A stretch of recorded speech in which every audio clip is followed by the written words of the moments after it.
吳園位於沙田大涌橋路21號，於1920年代興建，大宅樓高2層，由鋼筋混凝土及花崗石等物料建成。1970年代開始空置，2010年被評為3級歷史建築。公司有意保育同埋活化呢一座歷史建築，所以精準測量空間嘅數據尤為重要。吳園嘅結構複雜，並與農莊相連。土地管理組同農莊溝通之後，希望可以縮短測量時間，以減少對農莊日常運作嘅影響。經過評估之後，我哋認為採用3維掃描嘅方法，可以快速獲得精準嘅空間數據，減少現場測量時間，同時亦有效降低損壞建築物嘅機會。為咗有效提高數據準確度，我哋利用全站儀喺建築物附近建立多個控制點，並利用平水鏡為控制點提供準確嘅高程數據，利用 GNSS 衛星定位儀快速獲得建築物特定位置之坐標數據，以用作檢測掃描結果。利用無人機收集建築物外觀影像，有助製作更精細嘅建築模型。3D 鐳射掃描儀透過鐳射及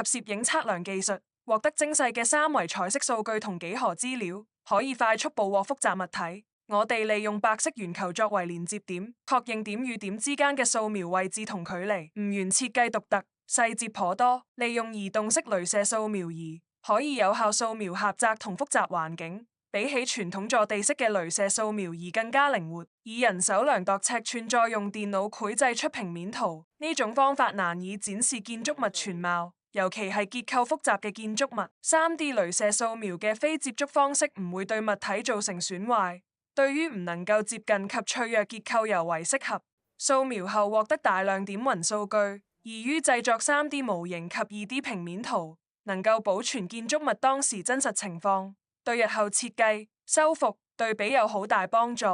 測量組希望透過呢種技術向結構工程師、建築師等提供可靠、全面、精準嘅測量數據。